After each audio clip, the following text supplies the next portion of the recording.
Slip disc তো অনেক পরে বোঝা যায়। পেশেন্ট প্রথম কমপ্লেন নিয়ে আসে কোমরে ব্যথা, চাপ পড়ার কারণ ডিস্ক বেরিয়ে আসার জন্য পেছন থেকে সেই জায়গাটা ছোট হতে পারে। এরকম ফ্লেকশন হলেই ডিস্কটা পেছন দিকে ঠেলা হয়ে বেরোয়। আমার লাইফ আটকে গেছে, আমি আর ভালো করে হাঁটতে পারবো না, 9 ঘন্টা এক জায়গায় বসে কাজ করাটা একদমই আনহেলদি ব্যাপার। কিছুদিন পরে কোমরে ব্যথা হবে, ঘাড়ে ব্যথা হবে, কতটা তার ডিস্ক বাল্জ হয়েছে, ক্লিনিক্যাল সিমটমস। স্লিপ ডিস্কের ক্ষেত্রে ফিজিওথেরাপি কতটা কার্যকর সেই সম্বন্ধে আমরা আজকে আলোচনা করব। অনেক সময় অনেক পেশেন্টরা এসে বলেন, ডাক্তারবাবু আমার কোমরটা তো এখন ঠিক আছে, কিন্তু বসতে গেলেই টান লাগছে। এই ধরনের সমস্যা যাদের রয়েছে তাদের জন্যই আমাদের আজকের পর্ব। নমস্কার, আমি মৌপ্রিয়া এবং আমাদের সঙ্গে এই মুহূর্তে রয়েছেন গৌরীদেবী হসপিটালসের ফিজিওথেরাপিস্ট রূপন কুমার বেরা। স্যার, আপনাকে অনেক অনেক স্বাগত জানাই। নমস্কার, আমি Rupan Kumar Bera, physiotherapist, Gouridevi hospital. Sir, আমরা যেহেতু আজকে কথা বলবো স্লিপ ডিস্ক সম্পর্কে, তো এই স্লিপ ডিস্ক নিয়ে যখন কোনো পেশেন্ট আপনাদের কাছে আসে তখন প্রথম অ্যাসেসমেন্টটা কিভাবে শুরু হয়? স্লিপ ডিস্ক তো অনেক পরে বোঝা যায়। পেশেন্ট প্রথম কমপ্লেন নিয়ে আসে কোমরে ব্যথা। কখনো কখনো কোমরে ব্যথাটা পায়ের নিচের দিকে নামছে, সেটা হাঁটু অবধি হতে পারে বা হাঁটুর নিচ বা একদম পায়ের পাতা অবধি হতে পারে।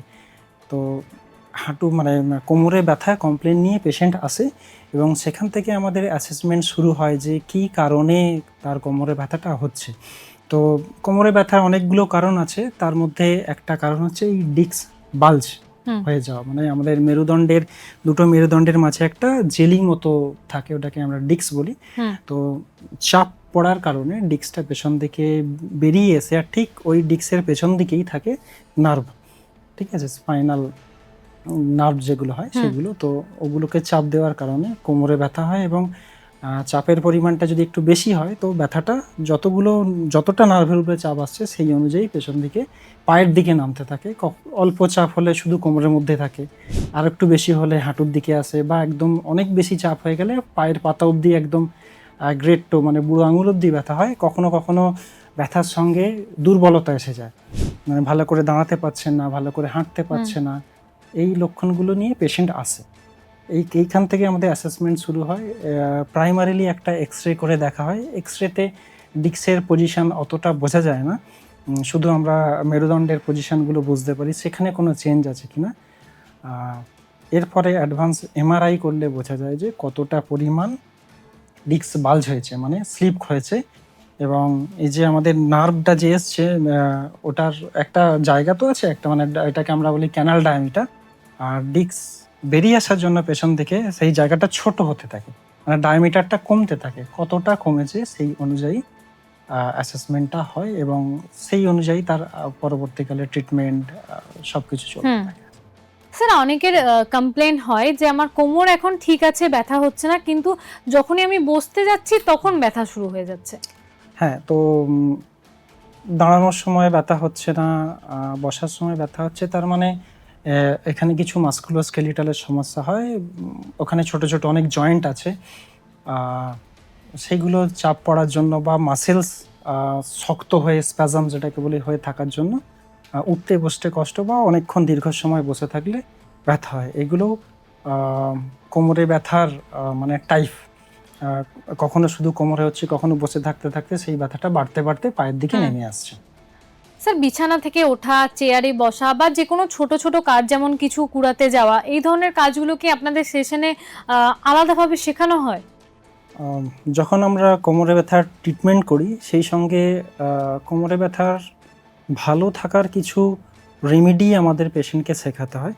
যেমন কেউ যদি সামনে ঝোঁকে, কারো অকুপেশন যদি সামনে ঝোঁকা হয়, অকুপেশন হোক বা না হোক, আমরা বাড়িতে যারা মহিলারা বাড়ির কাজকর্ম করার জন্য সামনে ঝোঁকে, ঠিক আছে, বা আমরা হট করে কিছু সামনে পড়ে গেল ঝুঁকে নিতে যাই, এই সামনে ঝোঁকা কিন্তু একদম অ্যাভয়েড করতে হবে। সামনে ঝুঁকলেই স্পাইনের আমাদের সামনের দিকে ফ্লেকশন হলেই ডিস্কটা পেছন দিকে ঠেলা হয়ে বেরোয়। পেছন দিকে যদি অনবরত পুশ হতে হতে ডিস্ক বাল্জ বাড়তে থাকে, সেখানে কোমরে সমস্যাটা সিভিয়ার হয়ে যাবে। তো এর থেকে কম থাকার জন্য, ওটা রিকভারি করানোর জন্য আমরা এক্সারসাইজ করাই এবং কিছু হোম রেমেডি বলি, যেমন সামনের দিকে ঝুঁকবেন না। যদি সামনের দিকে কিছু নিতে হয় তাহলে মেরুদণ্ডটাকে সোজা রেখে হাঁটু ভাঁজ করে নিচে বসা এবং হাতের সাপোর্টে হাঁটুর সাপোর্টে আবার সোজা হয়ে ওঠা, এইগুলো মেনটেন করতে হয়। আর ভারী জিনিস সামনে থেকে তোলা যাবে না, অনেক লোড মাথার উপরে নেওয়া যাবে না, ঠিক আছে? বা বসার ভঙ্গি বা শোয়ার ভঙ্গির কিছু পরিবর্তন করতে হয়। যেমন সামনের দিকে যদি অনেকক্ষণ কুঁজো হয়ে কেউ বসে বসে কম্পিউটারের সামনে কাজ করে, সেক্ষেত্রেও সমস্যা হতে পারে। তার কম্পিউটার, তার কাজের জায়গার এইগুলো অ্যাডজাস্টমেন্ট করতে হয়। কেউ যদি খুব খারাপ পশ্চারে বসে থেকে টিভি দেখে, মোবাইল দেখে, অনেকেই রিল্যাক্সভাবে একদিকে বেঁকে কুঁজো হয়ে মোবাইল দেখছে অনেকক্ষণ ধরে, এগুলো ব্যাড পশ্চার। এগুলোর জন্য মাস্কুলোস্কেলিটালের সমস্যা হয়, ডিস্ক বাল্জ হতে পারে এবং এগুলোই কারণ হচ্ছে কোমরে ব্যথা। তো এইগুলো থেকে অ্যাভয়েড করা কিভাবে করবে, কিভাবে এডিএল অ্যাক্টিভিটিতে মানে ডে টু ডে যে অ্যাক্টিভিটি আমরাগুলো করি, প্রয়োজনীয় অ্যাক্টিভিটি, সেগুলো কিভাবে মডিফিকেশান করবে সেগুলোও অবশ্যই পেশেন্টকে শিখতে হয় লং টার্মের সুস্থ থাকার জন্য। যদি পেশেন্ট ভাবেন যে এখন আমি ভালো আছি, আমি নিয়মগুলো মানবো না, তার কিন্তু আবার কোমরে ব্যথা আসতে থাকে এবং এগুলো দীর্ঘদিন ধরে না মানার কারণে অ্যাডভান্স যখন অনেক বেশি কোমরে ব্যথা হয়, পায়ে দুর্বলতা এসে যায়, তখন কিন্তু সেটা ক্রমশ সার্জারির দিকে চলে যায়। স্যার, অনেক পেশেন্ট জানতে চাই যে আমি কি পুনরায় আবার হাঁটতে পারবো, তো এটা কি সম্ভব? অবশ্যই কোমরে ব্যথার কারণে হাঁটতে না পারার কোনো কথা নয়। কোমরে ব্যথা হয়তো হাঁটতে গিয়ে একটু ব্যথা হচ্ছে বা অনেকক্ষণ হাঁটলে ব্যথা হচ্ছে, আফটার ট্রিটমেন্ট এগুলো অবশ্যই একদম ঠিকঠাক হয়ে যাবে এবং হাঁটা চলা, ডে টু ডে অ্যাক্টিভিটি করা, সমস্ত কিছুই করতে পারবে আফটার ট্রিটমেন্ট কোমরে ব্যথা কমে যাওয়ার পরেই। কোমরে ব্যথা হলো মানেই যে আমার লাইফ আটকে গেছে, আমি আর ভালো করে হাঁটতে পারবো না, মর্নিং ওয়াক করতে পারবো না, আমি বেশি কাজ করতে পারবো না, তা নয়। কিছু নিয়ম আছে, সেগুলো মেনে সমস্ত কিছুই করতে পারবে। মর্নিং ওয়াক, হাঁটা চলা, নিজের কাজকর্ম, বাড়ির কাজকর্ম সব কিছুই করা যায়, কিন্তু কিছু নিয়মের মধ্যে এবং প্রপার পশ্চারাল অ্যাডভাইস মেনে এবং আফটার ট্রিটমেন্ট সব কিছুই করতে পারবে। স্যার, কোনো পেশেন্ট যদি 8-9 ঘন্টা অফিসে কম্পিউটারের সামনে বসে বসে কাজ করছে, তো তাদের মধ্যে শুধুমাত্র আপনারা এক্সারসাইজ ছাড়াও কি আরও কোনো বিষয় মানে করানোর জন্য দেন?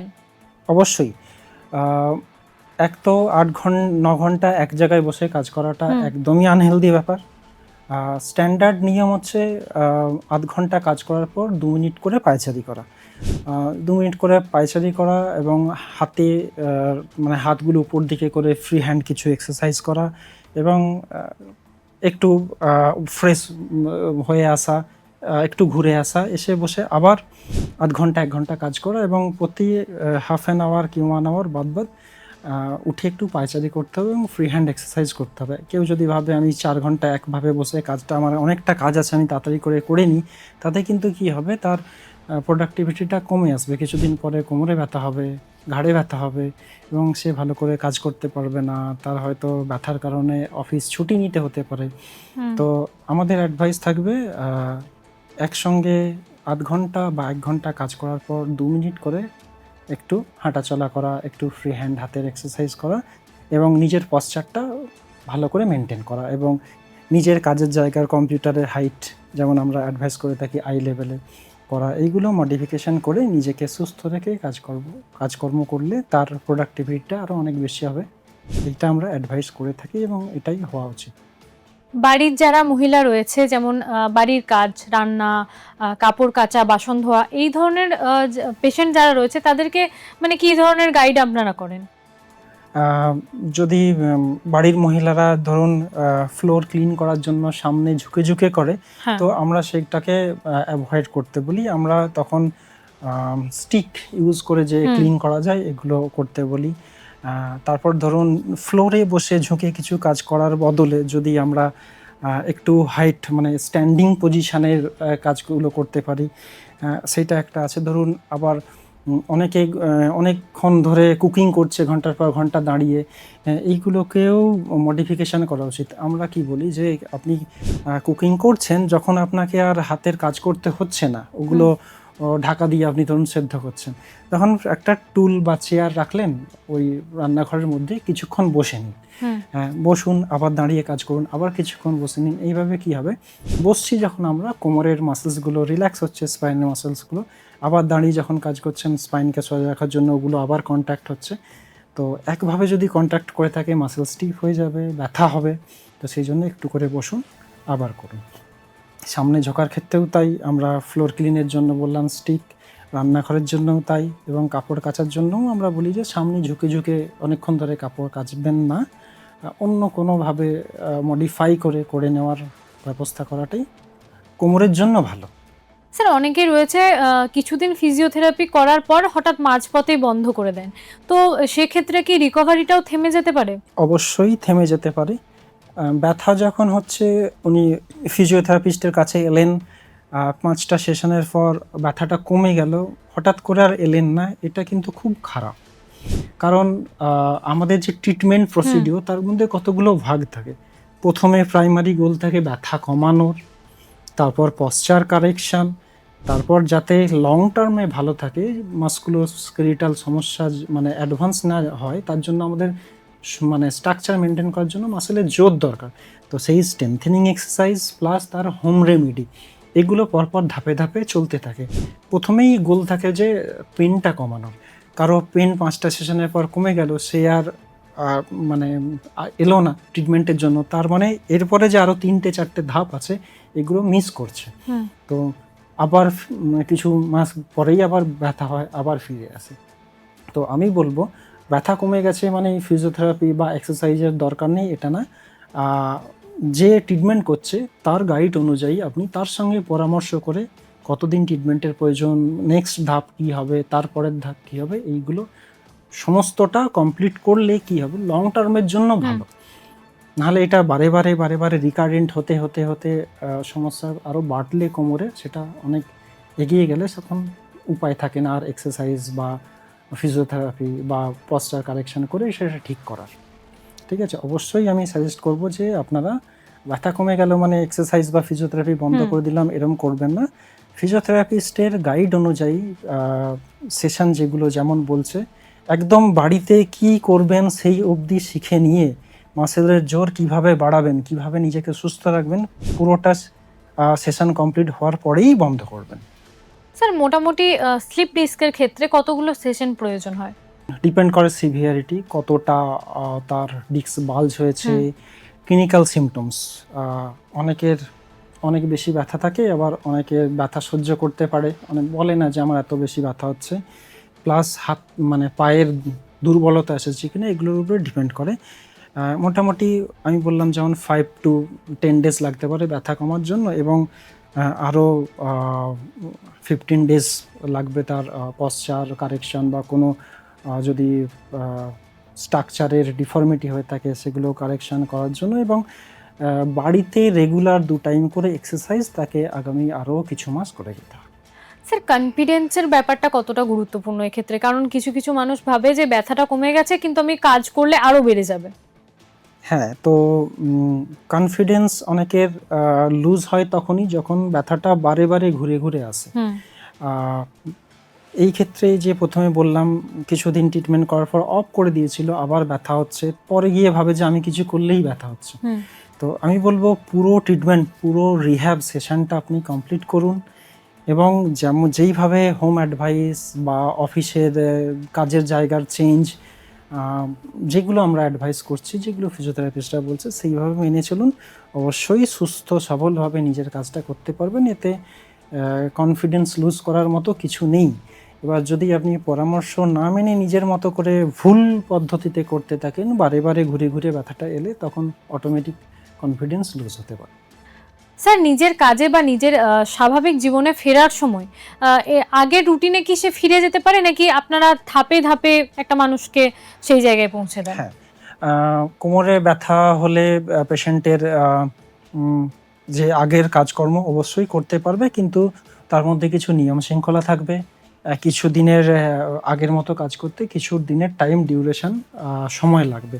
প্রথমে ব্যথা কমানো, তারপরে তার পশ্চারাল কারেকশন করা, তারপরে মাসেলসের ঠিকভাবে জোর বাড়ানো, তারপরে আমরা আবার অ্যাসেসমেন্ট করে তার কি কাজ, তার মাসেলসে কতটা লোড পড়বে বা তার ওই কাজ আবার কন্টিনিউ করতে কোমরের কোনো ক্ষতি হবে কি না, সেগুলো অ্যাসেসমেন্ট করার পরেই তাকে আমরা নিজের কাজে ফিরিয়ে দিই। ম্যাক্সিমাম ক্ষেত্রে অবশ্যই নিজের কাজে ফিরে যেতে পারবে, যদি তার না অনেক মানে সামনে ঝুঁকে ঝুঁকে কাজ করা, সামনে থেকে ওয়েট তোলা, এইসব যদি কাজ না থাকে অবশ্যই ম্যাক্সিমাম কাজ আমরা আবার আগের এতেই ফিরিয়ে দিই। তবে কিছুটা টাইম ডিউরেশনের মধ্যে, ধরুন কেউ অ্যাথলেট 5টা সেশনের পর ব্যথা কমে গেল বলে তারপরে 6 ডে যেতে অনেক বেশি ছুটবে তা না। হ্যাঁ, আমরা রিহ্যাবের প্রোটোকল অনুযায়ী ধাপে ধাপে তাকে ঠিক আবার আগের জায়গায় ফিরিয়ে আনি। মানে যে কাজটা সে আগে করছিল সেটা করতে পারবে, কিন্তু একটু সময় অবশ্যই করতে পারবে। তার আগে তাকে বডিকে আমরা প্রিপেয়ার করব, রেডি করব, যেই সমস্যা হচ্ছিল মাসকুলোস্কেলেটালে সেটা রিহ্যাব করাবো, মাসেলের জোর বাড়াবো, পশ্চার কারেকশন করাবো, অবশ্যই আগের কাজে ফেরত যেতে পারবে। যদি না তার কোমরে ব্যথার ক্ষেত্রে বলছি, সামনে থেকে অনেক বেশি ভারী ভারী লোড তুলতে হয়, সেই ক্ষেত্রে গিয়ে আমাদের কিছু মডিফিকেশন করতে হয়। তাছাড়া ম্যাক্সিমাম ক্ষেত্রেই নিজের কাজে একদম স্বাভাবিকভাবে ফিরে আসতে পারে। Sir thank you so much. নমস্কার। আপনারা শুনলেন আমাদের বিশেষজ্ঞ ঠিক এই বিষয় নিয়ে কি জানালেন। এই বিষয়ে যদি আপনাদের আরও কিছু জানার থাকে তাহলে অবশ্যই আমাদের ইউটিউব চ্যানেল রয়েছে, সেখানে কমেন্ট করতে পারেন, অথবা আমাদের গৌরীদেবী হসপিটালসের হেল্পলাইন নাম্বার তো রয়েছেই, সেখানেও যোগাযোগ করতে পারেন। সুস্থ থাকুন, সতর্ক থাকুন, ধন্যবাদ।